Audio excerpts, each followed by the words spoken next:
nuts, Rosie. I think of warm beer nuts with a little bit of salt on them, some chili, and a nice frosty beverage to go Hello, with. good morning. Cashew nuts. It's so handy if you've got a heap of them in your pantry. Now, they are quite expensive. We put them with lovely dishes. We're going to do. We're going to make a curry of cashew nuts. They're delicious. I love cashews and curry. What I am going to do is a coconut cashew bar, so a nice little dessert for us, but I'm also going to do lime cashew noodles. Zoo? What the heck is a zoo? Sounds like a Dr. Seuss book.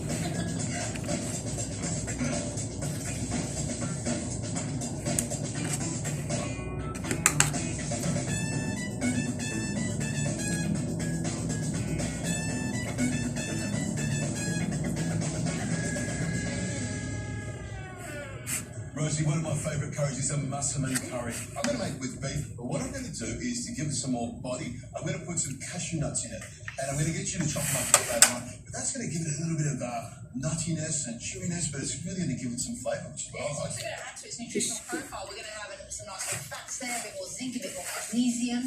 You lost me after nutritional profile. I just sort of, I don't know what you were talking about there. What I've got is a beautiful example of blade. You can see this lovely marbling all the way through. Gorgeous. So what I'm going to do is drizzle a little bit of olive oil over the top of it to help transfer the heat into the pan. What I'm going to do is brown it off in the pan. And what I'm going to do is add some salt, because salt loves meat. Meat loves salt. You can't cook meat without having salt in it. Add some black pepper on there as well. Look at that, plenty of black pepper on there. Now what I'm going to do is pop this into my pan. Now you can see this is browning off nicely. There's plenty of smoke coming off it, plenty of sizzle as well, which is what you want to hear when you're browning off meat. You want that searing sound, which sears the meat, locks in the flavour and the juice. Is really important. Now I've got some coriander here, and I've taken the roots off. But what I want you to do is just cut it nice and fine all the way along, because that's going to go into the curry sauce. And I've also got some cashew nuts there, a nice big bowl of cashew nuts that have been lightly roasted, not salted, and I'm going to get you to chop them up as well. In the meantime, I've got this onion that I've got here, and I'm just going to slice it all the way through here. You can leave it quite coarse if you want, but nice and fine. Well, that's medium fine anyway. Now I've got some garlic here, and what I'll do with that is give that a bit of a crush with the I like that. Do you know, the smaller that you crush it as well, the more it's activated. So you're going to get more of the benefits the smaller that's chopped up. And less garlic bread as well. Yeah, that's chopped up nicely. Now I've got two types of chili here, and what I'm going to do is slice that nice and fine. What I've got here are some kaffir lime leaves. You can see that they look almost like a bay leaf. They're a little bit softer, but they've got a beautiful limey sort of flavour. They go so well with Southeast Asian cookery. Now what I've got is one other pan here, and this is going to be red hot. I've got a nice amount of extra virgin olive oil on here, and what I'm going to do is put the onion, the garlic, the chili, the kaffir lime leaves straight in there, and I'm even going to grab the coriander. I like to add coriander at the start, so it brings out the flavour, and then of course at the end, I'll get some coriander and add it to it. What I'm going to do is stir that up a little bit to get everything working together beautifully. And you can see the two-pan method is nice and fast. It is. Gets it all together, and a little bit of salt in there, and some pepper.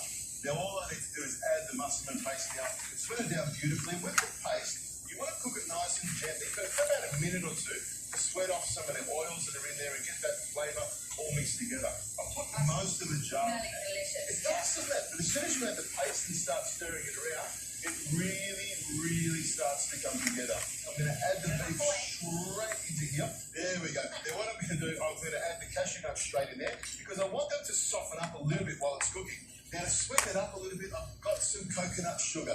About 2 tablespoons is perfect. Happy using that one. It's one of my favourites. It is good. And now I'm going to add some coconut milk there. A nice 2 tins of that one straight in there. And some stock. Over there I've got some lovely beef stock. You can use chicken stock or you can use water. Now you can pour that there. What I want to do is add enough liquid to cover the beef and cook it. But also I'm going to allow for some evaporation as well. Now Rosie, this is going to simmer away for about an hour or so. And I know it's going to be half cooked. So at that stage, I'm going to add those potatoes there, check the seasoning of it, and then pop the lid on and let it cook for about another half an hour till the meat's nice and tender. Potatoes are cooked and they've soaked up all those juices, and the cashew nuts will have softened up enough to make this a beautiful massaman curry.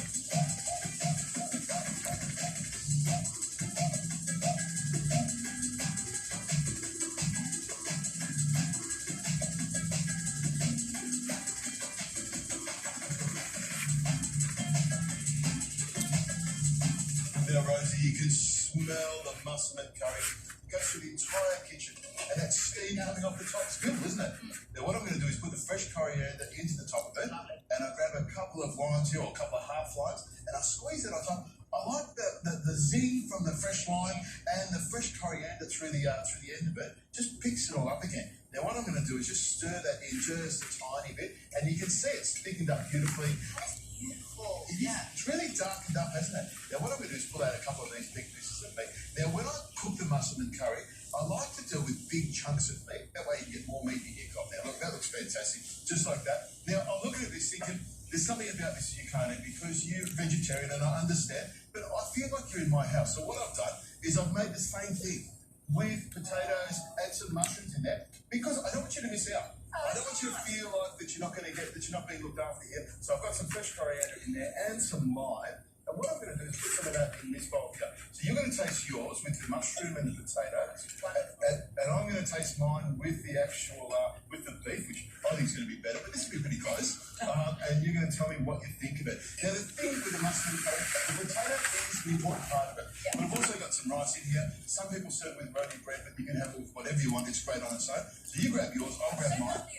It's a pleasure. Now what I want you to see is this is probably the most important part about cooking the beef. When you pull it apart, it should be really, really tender. Because I use the chuck or the blade, it's got a lot of moisture in there as well. The fat's in there still, it keeps it nice and moist. Have a taste of that. Well, I'm going to take some cashews. They really look like they've softened. They have softened a lot. They've still got some body to it. They haven't fallen apart. I think they're just delicious. And I'm just celebrating. Mukbang sa cake. That flavour is delicious. That taste is unbelievable. I know this is supposed to be a cashew nut episode, and I have cooked a meat dish, but you can see by adding a few cashew nuts, it really sort of picks it up and takes it to the next level. I really think you've done the cashews justice. Well done.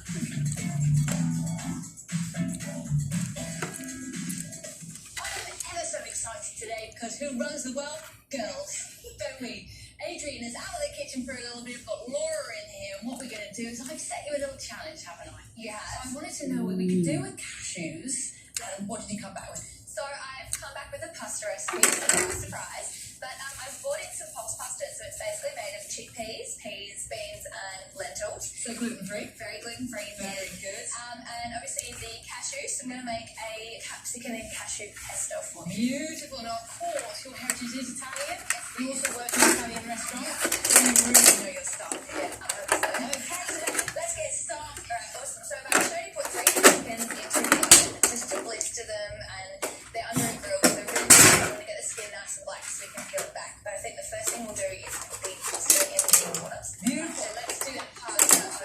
You can also do them on the barbecue, even on just on the grill hob there.